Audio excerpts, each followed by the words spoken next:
le syndrome du boa constrictor. Eh oui, je suis atteint de ce syndrome. Oui, puisque j'ai pris une mauvaise tendance qui tend de plus en plus à espacer, trop espacer donc euh, le temps entre les grandes courses alimentaires. Résultat, ça me fait acheter beaucoup plus de volume. Voilà, beaucoup plus de volume. Il y a beaucoup plus de denrées, hein, de produits à conditionner, à stocker, à conserver chez soi. Voilà. Et ça n'est pas du tout évident.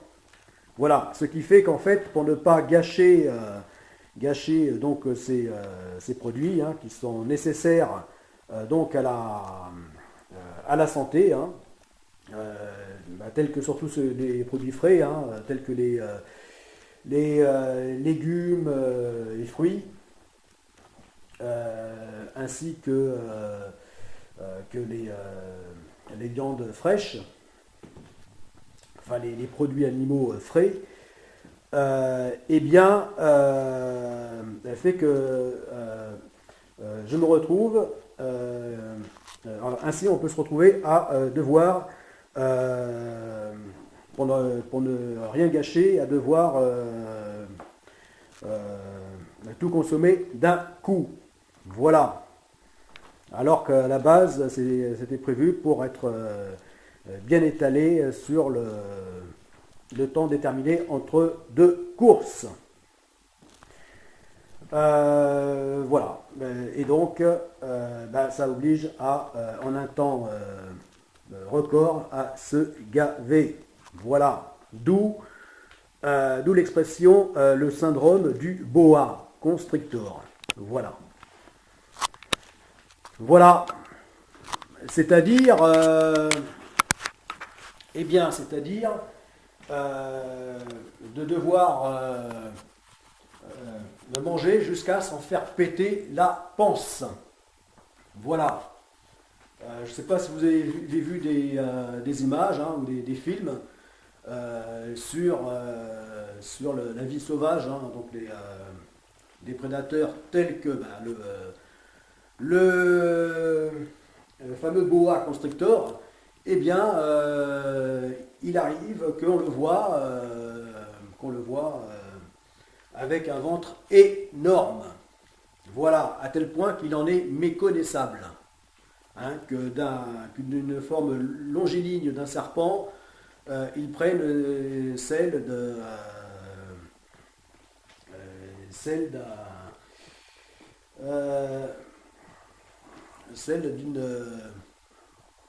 d'une baleine, hein, ou d'un éléphant, d'un pachyderme. Bon, tellement qu'il en est déformé. Et des fois, on le trouve même mort avec son ventre explosé. Voilà. Avec sa volumineuse proie, victime, qui, elle non plus, n'en s'étant pas sortie vivante, eh bien, est quand même parvenue à faire éclater donc, le ventre du boa. Voilà. Ainsi, dans ce rude combat, eh bien, on se trouve avec non pas un tué, mais deux tués, c'est-à-dire le prédateur et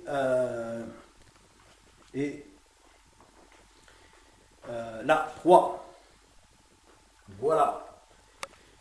Et des fois, je me dis que c'est ce que je risque avec la bouffe. Voilà. Voilà. Parce que, étant donné que qu'il est impensable de jeter quoi que ce soit, Donc déjà, du point de vue économique, hein, quand on voit le coût des choses qui ne cessent d'augmenter, et les revenus qui, en général, pour la plupart d'entre nous, ne cessent de diminuer. Voilà. Puis ensuite, par respect de la planète, hein, respect de l'environnement, hein, de l'écologie, et par là le respect de nous-mêmes, du vivant, hein, et donc du travail des humains, eh bien là aussi il est impensable de jeter. Au point qu'un jour, je pense, dans X générations ou siècles, je n'en sais rien, eh bien, on considérera le gâchis, hein, du XXe siècle, et jusqu'à maintenant, hein, début XXIe, bien entamé déjà, qu'on considérera ça comme un gâchis, comme étant criminel. Voilà. Tel que l'esclavage est considéré aujourd'hui comme étant criminel, alors que ça ne l'était pas au